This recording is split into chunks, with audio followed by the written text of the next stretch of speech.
Adolf Hitler एक ऐसा इंसान जिससे आज के समय में हर कोई नफरत करता है, जिसकी वजह से हजारों लाखों नहीं बल्कि करोड़ों जाने गई हैं।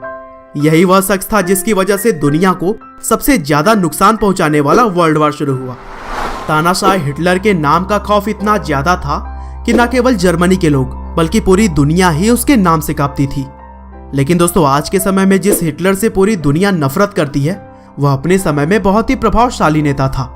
उसके स्पीच में इतना दम हुआ करता था कि वह बड़ी ही आसानी से लोगों को इन्फ्लुएंस कर लेता, और यही वजह बनी कि वह इतनी बड़ी नाजी सेना बनाने में भी कामयाब रहा। और दोस्तों, एक समय पर पादरी बनने की चाह रखने वाला हिटलर कैसे बना दुनिया का सबसे बड़ा तानाशाह, चलिए हम जानते हैं। तो दोस्तों, इस कहानी की शुरुआत होती है 20 अप्रैल 1889 से, जब ऑस्ट्रिया के ब्रोनो एम इन नाम की जगह पर एडोल्फ हिटलर का जन्म हुआ।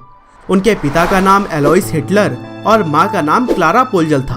और दोस्तों, हिटलर की माँ क्लारा एलोइस हिटलर की तीसरी पत्नी थी और हिटलर अपनी माँ के चौथी संतान। लेकिन इससे पहले कि उनके 3 भाई बहनों की किसी न किसी वजह से बचपन में ही मृत्यु हो चुकी थी। अब चूंकि हिटलर एकमात्र जीवित बच्चे थे, इसीलिए वे अपनी माँ के बहुत ही चहेते थे। हिटलर का शुरुआती जीवन बहुत ही उथल पुथल रहा।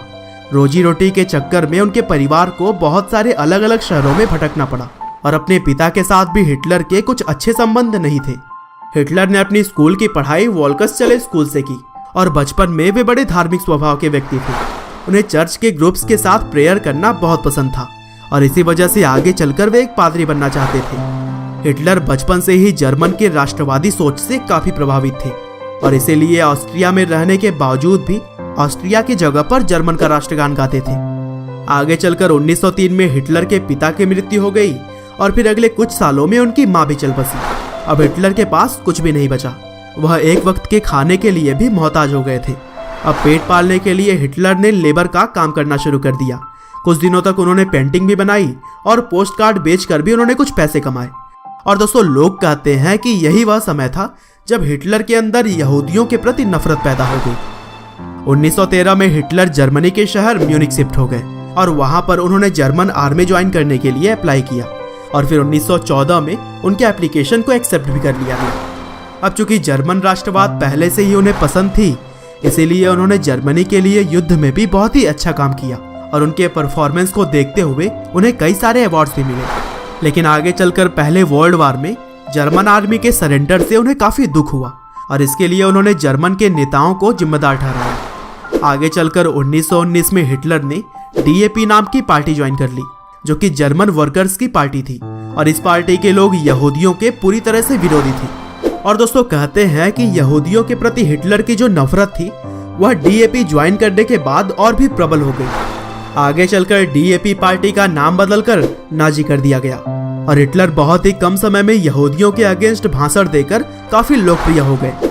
वर्ल्ड वार के बाद से उस समय जर्मन की आर्थिक स्थिति भी कुछ अच्छी नहीं थी, और उसको सुधारने की बातें करके वह लोगों में लोकप्रिय बनते जा रहे थे।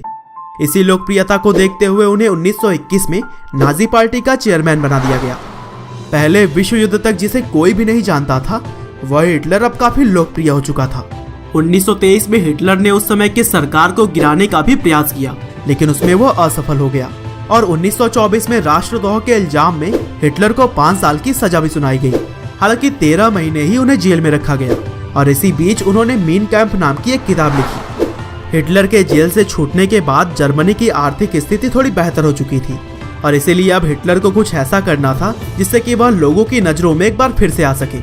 और यह मौका मिला उनको 1929 में, जब जर्मन स्टॉक मार्केट बुरी तरह से नीचे आ चुका था। लाखों लोगों को अपनी नौकरियों से हाथ धोना पड़ा, और बहुत सारे बैंक्स भी बंद हो गए। अब हिटलर देश की इकोनॉमी को पटरी पर लाने का वादा करके दोबारा से लोगों की नजरों में छा गया। हिटलर जिस सियासी जमीन की तलाश कर रहा था, वह अब उसको मिल चुकी थी। हिटलर ने 1932 में राष्ट्रपति का चुनाव लड़ा, लेकिन एक बार फिर से उसे निराशा हाथ लगी। हालांकि अगले साल 1933 में वह जर्मन के चांसलर का चुनाव जीत गया, और बस फिर क्या था, ताकत आते ही उसने अपने असली रंग दिखाने शुरू कर दिए। आगे चलकर राष्ट्रपति के मृत्यु के बाद उसने खुद को राष्ट्रपति घोषित कर दिया, और फिर सबसे पहले उसने सोशल डेमोक्रेटिक पार्टी को बैन किया, और फिर इसके बाद से ही यहूदियों के मृत्यु का जो सिलसिला शुरू हुआ, उसने सबको दहला कर रख दिया। राष्ट्रपति बनने के बाद हिटलर ने अपनी सैनिकों की ताकत बढ़ाने पर काम शुरू किया, और 1939 आते आते इस जिद्दी तानाशाह ने अपने पड़ोसी देशों पर हमला कर दिया और इस तरह से दूसरा वर्ल्ड वार शुरू हो गया, जिसमें कि एक के बाद एक कुल 30 देशों ने हिस्सा लिया और कहा जाता है कि इसमें करोड़ों लोगों की जान चली गई। शुरुआती समय में हिटलर की नाजी आर्मी को तो जीत मिली, लेकिन जैसे जैसे समय बीतता गया उसकी ताकत कम होने लगी और हिटलर को भी शायद इस बात का एहसास होने लगा था। 29 अप्रैल 1945 को हिटलर ने ईवा ब्राउन नाम की लड़की के साथ तीसरी शादी की और फिर शादी के अगले ही दिन हिटलर अपनी हार को भांप गया था। दूसरी सेनाएं उसके बहुत ही पास पहुंच चुकी थी और इसीलिए तानाशाह हिटलर ने खुद को गोली मार ली और उनकी तीसरी पत्नी ईवा ब्राउन ने भी अपनी जान दे दी। और दोस्तों, हिटलर की आत्महत्या के बाद से दूसरा विश्व युद्ध भी खत्म हो गया। कहते हैं कि आदमी कर्म से बड़ा होता है, लेकिन हिटलर के कर्मों की वजह से दुनिया में उसको 20वीं सदी का सबसे बुरा व्यक्ति माना जाता है। तो दोस्तों, यह थी कहानी दुनिया के सबसे बड़े तानाशाह हिटलर की। आपका बहुमूल्य समय देने के लिए बहुत बहुत धन्यवाद।